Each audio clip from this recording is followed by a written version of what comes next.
मध्ये स्वागत.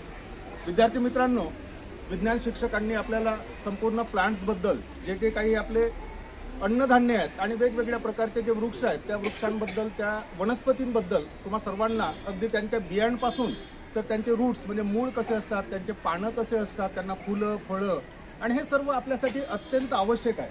कारण मनुष्याला ज्या मनुष्याच्या प्राथमिक गरजा आहेत त्यातली सर्वात पहिली गरज कोणती आहे? प्राथमिक गरजा ज्या आहेत आपल्या अन्न, वस्त्र, निवारा आणि आता त्यामध्ये वाढ झाली आरोग्य आणि शिक्षण. तर प्राथमिक गरजेतली पहिली गरज आहे मनुष्याला जीवन जगण्यासाठी अन्नाची गरज आहे. अन्नाशिवाय आपण जिवंत राहू शकतो का?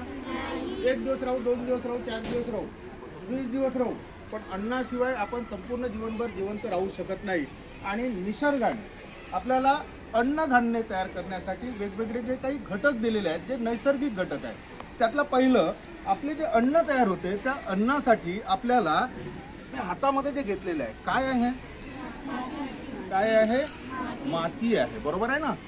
मनुष्य जन्माला आणल्यापासून तर शेवटपर्यंत हे माती अतिशय आपल्यासाठी महत्त्वाची आहे. आपण याला माती म्हणतो, पण अन्न तयार करण्यासाठी ही माती नाही आहे, ही मृदा.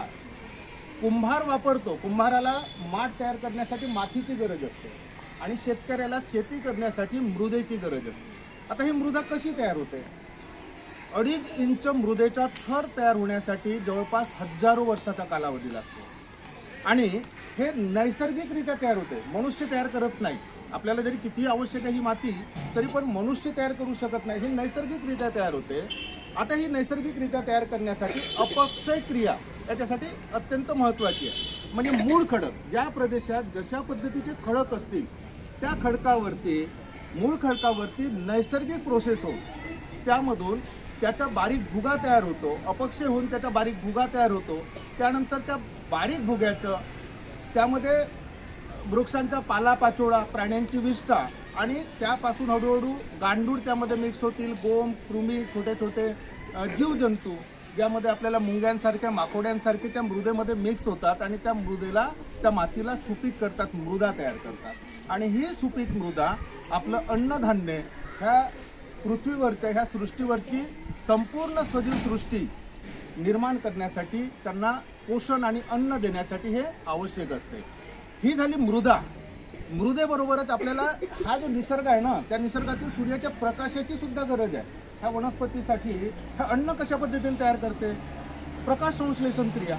बरोबर आहे ना? तुम्ही हे शिकलेलं आहे विज्ञानामध्ये. प्रकाश संश्लेषण क्रियेसाठी सूर्याच्या प्रकाशाचं सुद्धा तेवढंच आवश्यक आहे, तेवढंच महत्त्वाचं आहे. म्हणून विद्यार्थी मित्रांनो, ही माती आणि हे अन्नधान्य आपल्या सर्वांसाठी, आपल्याला सजीव ठेवण्यासाठी उपयुक्त आहेत. आणि आजच्या परसबागेमध्ये तुम्हा सर्व विद्यार्थ्यांना आमच्याकडून शक्य होईल तेवढी पुरेपूर माहिती देण्याचा पुरेपूर प्रयत्न करण्यात आलेला आहे. तुम्हा सर्वांचं मी या ठिकाणी शुभेच्छा देतो आहे. आणि तुम्ही सुद्धा मृदेची, अन्नधान्याची कदर करा आणि सर्वांचा व्यवस्थित वापर करून आपलं समोरचं जीवन व्यतीत करा अशी आशा बाळगतो. सर्वांचे धन्यवाद.